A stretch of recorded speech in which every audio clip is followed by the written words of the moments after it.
Hi friends, welcome to Shamees kitchen. എല്ലാവർക്കും സുഖമാണല്ലോ. ഇന്ന് നമ്മൾ തയ്യാറാക്കുന്നത് റവ കൊണ്ട് വളരെ എളുപ്പത്തിലും അതുപോലെ തന്നെ വളരെ ടേസ്റ്റി ആയിട്ടും തയ്യാറാക്കി എടുക്കാൻ പറ്റുന്ന നല്ലൊരു സ്വീറ്റ് പായസത്തിൻ്റെ റെസിപ്പിയാണ്.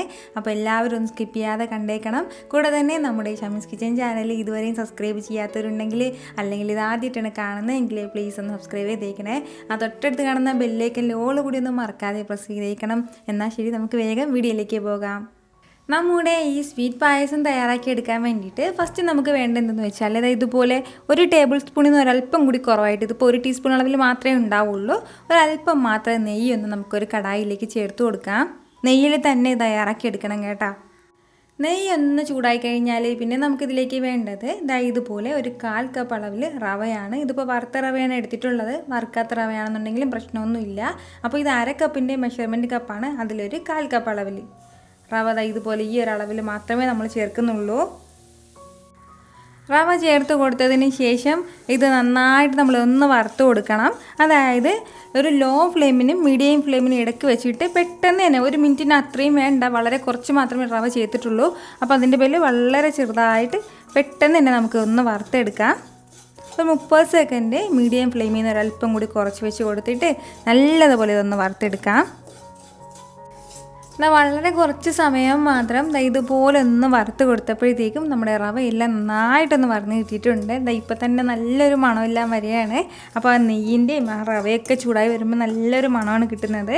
അപ്പോൾ ഇത്രയും ആയിക്കഴിഞ്ഞാൽ പിന്നെ നമുക്കിതിലേക്ക് വേണ്ടത് എന്തെന്ന് വെച്ചാൽ ഒരു 1/2 ലിറ്റർ അളവിൽ പാലും കൂടിയാണ്. കാരണം നമ്മളിതിലേക്ക് വെറും 1/4 കപ്പ് അളവിൽ മാത്രമേ റവ ചേർത്തിട്ടുള്ളൂ. അതിൻ്റെ പേരിൽ ഒരുപാട് കൂടുതൽ തയ്യാറാക്കണമെന്നുണ്ടെങ്കിൽ മാത്രം നമ്മൾ കൂടുതൽ അളവിൽ പാൽ ചേർത്ത് കൊടുത്താൽ മതിയാവും. അപ്പോൾ ഈ ഒരു 1/4 കപ്പ് അളവ് റവയ്ക്ക് 1/2 ലിറ്റർ പാൽ തന്നെ ധാരാളമാണ്. അപ്പോൾ പാൽ ചേർത്ത് കൊടുത്തതിന് ശേഷം നന്നായിട്ട് നമ്മളിതൊന്ന് ഇതുപോലെ ഒന്ന് മിക്സ് ചെയ്ത് കൊടുക്കണം. ഇനി വേണ്ടതെന്ന് വെച്ചാൽ നല്ലതുപോലെ തിളയ്ക്കണം.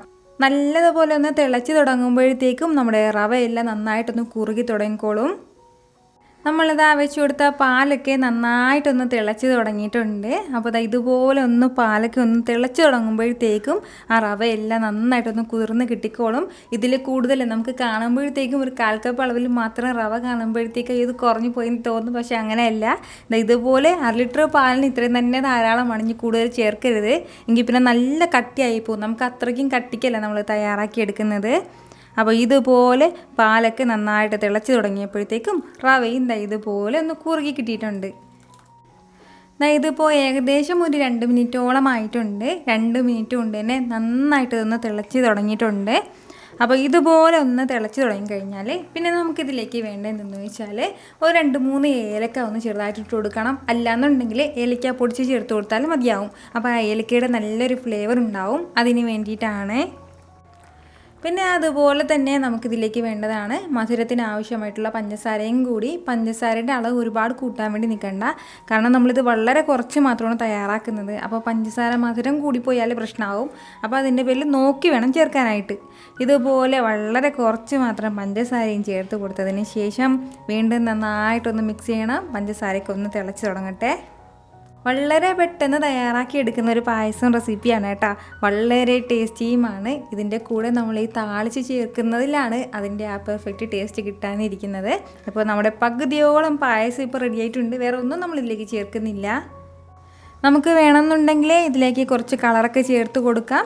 അല്ലാന്നുണ്ടെങ്കിൽ കുങ്കുമപ്പൂ ഉണ്ടല്ലോ, അത് ചേർക്കാം. മഞ്ഞ കളർ ഉണ്ടെങ്കിൽ ഫുഡ് കളർ മഞ്ഞ ഉണ്ടെങ്കിൽ അത് ചേർക്കാം. ഇപ്പോൾ ഞാൻ മഞ്ഞ കളറും അങ്ങനെ ഒന്നും ചേർക്കുന്നില്ല. ഈ ഒരു രീതിയിൽ തന്നെ പ്ലെയിനായിട്ട് തന്നെയാണ് തയ്യാറാക്കി എടുക്കുന്നത്. അപ്പോൾ നന്നായിട്ട് തിളച്ച് തുടങ്ങിയിട്ടുണ്ട്.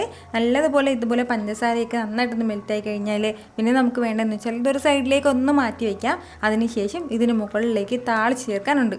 അപ്പോൾ അതിന് വേണ്ടിയിട്ട് ഞാനിപ്പോൾ ഇതുപോലെ ചെറിയൊരു കുട്ടി കടായി അടുപ്പത്തേക്ക് വെച്ചിട്ടുണ്ട്. അതിലേക്ക് നമുക്ക് ആവശ്യത്തിനുള്ള നെയ്യ് ചേർത്ത് കൊടുക്കാം. നെയ്യൊക്കെ ഒന്ന് നന്നായി ഒന്ന് ചൂടായി കഴിഞ്ഞാൽ പിന്നെ നമുക്കിതിലേക്ക് വേണ്ടതാണ് നമ്മുടെ ക്യാരറ്റും കൂടി. അപ്പം ഞാൻ വന്നിട്ട് അത്യാവശ്യം വലിയൊരു ക്യാരറ്റ് തന്നെ എടുത്തിട്ടുണ്ട്. എന്നിട്ട് ഇതുപോലെ ചെറുതായിട്ടൊന്ന് അരിഞ്ഞു വെച്ചിരിക്കുകയാണ്. തീരെ ചെറിയ പീസായിട്ടൊന്ന് അരിയാൻ വേണ്ടി നിൽക്കണ്ട. ഇതുപോലെ ഇത്രയ്ക്കും വലുതായിട്ടുള്ള പീസായിട്ട് വേണം അരിയാനായിട്ട്. എന്നിട്ട് നമുക്കിതിലേക്ക് ചേർത്ത് കൊടുക്കാം. ഗ്രേറ്ററിൽ വെച്ചിട്ടൊന്നും ഗ്രേറ്റ് ചെയ്തെടുക്കരുത്. അതിനുശേഷം ചെറിയ ചൂടിൽ വെച്ചിട്ട് നല്ലതുപോലെ നമുക്കൊന്ന് വറുത്തെടുക്കണം. അതായത് നമ്മുടെ ക്യാരറ്റൊക്കെ നന്നായിട്ടൊന്ന് വറുത്തെടുക്കാൻ വേണ്ടിയിട്ട് ഏകദേശം 1 മിനിറ്റും കൂടുതൽ എടുക്കും. അപ്പോൾ ഫ്ലെയിം മീഡിയത്തിൽ തന്നെ വെച്ചിട്ട് നമുക്ക് നല്ലതുപോലെ പെട്ടെന്ന് വറുത്തെടുത്താൽ മതിയാവും. അപ്പോൾ ഇതൊക്കെ ചേർത്തിട്ടാണ് നമ്മൾ ഈ പായസം തയ്യാറാക്കി എടുക്കുന്നത്. അപ്പോൾ ഇങ്ങനെ ഈ താളിച്ച് കൂടി ചേർക്കുന്നതിലാണ് നമ്മുടെ പായസത്തിൻ്റെ കറക്റ്റ് ടേസ്റ്റ് വരുന്നത്. സാധാരണ നമ്മൾ നോർമലായിട്ട് പായസം തയ്യാറാക്കുന്നതിൽ നിന്നും ഇതുപോലെ ഒരല്പം വ്യത്യസ്തമായിട്ട് തയ്യാറാക്കുമ്പോഴത്തേക്കും ഉറപ്പായിട്ട് എല്ലാവർക്കും നന്നായിട്ട് ഇഷ്ടമാവും. നമ്മുടെ ക്യാരറ്റിന് സാധാരണ ഒരു കളർ ഉള്ളതാണ്. അപ്പോൾ ഈ ഒരു കളർ തന്നെ നമ്മുടെ ഈ പായസത്തിനും കിട്ടും. അപ്പോൾ അതിൻ്റെ പേരിലാണ് നമ്മൾ എക്സ്ട്രാ കളറൊന്നും പായസത്തിൽ ചേർക്കാതിരിക്കുന്നത്.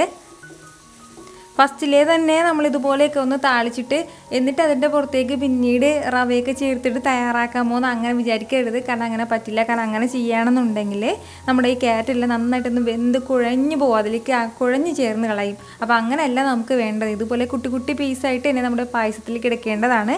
അതിൻ്റെ പേരിൽ ലാസ്റ്റിൽ തന്നെ ഇതുപോലെ ഒന്ന് താളിച്ച് അതിലേക്ക് ചേർക്കാൻ വേണ്ടി പ്രത്യേകം ശ്രദ്ധിച്ചേക്കണം. ഇപ്പോൾ നമ്മുടെ ക്യാരറ്റിൻ്റെ കളറൊക്കെ ഒന്ന് ലൈറ്റായിട്ട് മാറി തുടങ്ങിയിട്ടുണ്ട്. ആ ചിലിച്ചിലാന്നുള്ള ആ സൗണ്ടൊക്കെ നന്നായിട്ടൊന്ന് കുറഞ്ഞ് കിട്ടിയിട്ടുണ്ട്. അപ്പോൾ ഇത് ഇത്രയും തന്നെ മതിയാവും. അപ്പോൾ ഇതുപോലെ നമ്മുടെ ക്യാരറ്റൊക്കെ നന്നായിട്ടൊന്ന് താളിച്ച് കഴിഞ്ഞാൽ പിന്നെ നമുക്കിതിലേക്ക് വേണ്ടതാണ് സാധാരണ നമ്മൾ പായസത്തിലൊക്കെ ചേർക്കുമ്പോൾ തന്നെ കുറച്ച് അണ്ടിപ്പരിപ്പ് എടുത്തിട്ടുണ്ട്. അതുപോലെ തന്നെ കുറച്ച് മത്തൻ്റെ സീഡ്സ് കൂടിയാണ്, തണ്ണിമത്തൻ്റെ സീഡ്സ് കൂടിയാണ്. അപ്പോൾ ഇതുണ്ടെങ്കിൽ മാത്രം ചേർത്ത് കൊടുത്താൽ മതിയാവും കേട്ടോ. ഇല്ലയെന്നുണ്ടെങ്കിൽ നമുക്ക് ചേർക്കേണ്ട ആവശ്യമൊന്നുമില്ല, ഓപ്ഷണൽ മാത്രമാണ്.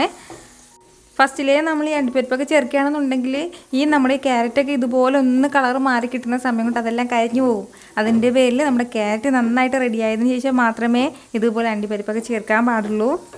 പിന്നെ മുന്തിരി ചേർക്കാൻ താല്പര്യമുള്ളവർക്ക് മുന്തിരി ചേർക്കാം കേട്ടോ. മുന്തിരി ഇച്ചിരി പുളി ആയതിൻ്റെ പേരിലാണ് മുന്തിരി ചേർക്കാതിരിക്കുന്നത്. ഇപ്പോൾ നമ്മുടെ അണ്ടിപ്പരിപ്പ് എല്ലാം നല്ലതുപോലെ ഒന്ന് റോസ്റ്റായി കിട്ടിയിട്ടുണ്ട്. അപ്പോൾ ഇത് ഇത്രയും തന്നെ മതിയാവും. ഈ ഒരു രീതിയിൽ വേണം നമ്മുടെ ക്യാരറ്റ് നന്നായിട്ടൊന്ന് കളർ മാറി കിട്ടാൻ വേണ്ടിയിട്ട്. കരിഞ്ഞു പോകരുത്, ഈ ഒരു രീതിയിൽ കിട്ടണം കേട്ടോ. അപ്പോൾ ഇത്രയും ആയിക്കഴിഞ്ഞാൽ ഇത് നേരെ തന്നെ നമ്മുടെ ഈ പായസത്തിലേക്ക് ചേർത്ത് കൊടുക്കാം. നമ്മുടെ പായസത്തിലേക്ക് താളിപ്പും കൂടി ചേർത്ത് കൊടുത്തതിന് ശേഷം പിന്നെ നമുക്ക് വേണ്ടതെന്ന് വെച്ചാൽ നല്ലതുപോലെ ഒന്ന് മിക്സ് ചെയ്യണം. അതിന് ശേഷം പിന്നെ ഫ്ലെയിം ഓഫ് ചെയ്യാം. പിന്നീട് നമ്മൾ ഫ്ലെയിമിൽ ഇട്ടിരിക്കേണ്ട ആവശ്യമൊന്നുമില്ല, ചെറുതായിട്ട് ചൂടാക്കാൻ വേണ്ടിയിട്ട് ഫ്ലെയിമിൽ വെച്ചതാണ് കേട്ടോ. അപ്പോൾ ഇതുപോലെ ഒന്ന് മിക്സ് ചെയ്ത് കഴിയുമ്പോൾ തന്നെ നമ്മുടെ പായസത്തിന് ആവശ്യമായിട്ടുള്ള കളറൊക്കെ വന്ന് കഴിഞ്ഞോളും. നിങ്ങൾക്കിത് കാണുമ്പോൾ തന്നെ അറിയായിരിക്കുമല്ലോ ഇത് എന്ത് മാത്രം ടേസ്റ്റി ആയിട്ടുള്ളൊരു പായസമായിരിക്കും എന്ന്. അപ്പോൾ ഇത് വന്നിട്ട് നമ്മൾ ഇപ്പോൾ തന്നെ ഉടനെ തന്നെ ഇത് കുടിക്കാൻ വേണ്ടി നിൽക്കേണ്ട, ഒരു 2 മിനിറ്റ് ഇതൊന്ന് അടച്ച് വയ്ക്കണം കേട്ടോ. അപ്പോഴത്തേക്ക് നമ്മുടെ ഈ പായസത്തിലേക്ക് നമ്മുടെ ഈ താളിച്ച് ചേർത്തതിൻ്റെയൊക്കെ ഫ്ലേവർ നല്ല കറക്റ്റായിട്ട് ഇറങ്ങിക്കോളും. ഇപ്പോൾ തന്നെ നമ്മുടെ പായസത്തിൻ്റെ കളറൊക്കെ ഒന്ന് മാറി തുടങ്ങിയിട്ടുണ്ട്. അപ്പോൾ 2 മിനിറ്റ് ഒന്ന് അടച്ച് വയ്ക്കുമ്പോഴത്തേക്ക് നല്ല സൂപ്പറായിട്ട് പെർഫെക്റ്റ് ആയിട്ട് വന്നോളൂ. അപ്പോൾ ഉറപ്പായിട്ടും ഇതുവരെ ഇതുപോലെ ട്രൈ ചെയ്തിട്ടില്ലാത്തവർ ട്രൈ ചെയ്ത് നോക്കണം. ട്രൈ ചെയ്ത് നോക്കിയതിന് ശേഷം നിങ്ങളുടെ ഫീഡ്ബാക്ക് എനിക്ക് മറക്കാതെ ഒന്ന് അറിയിക്കുകയും വേണം.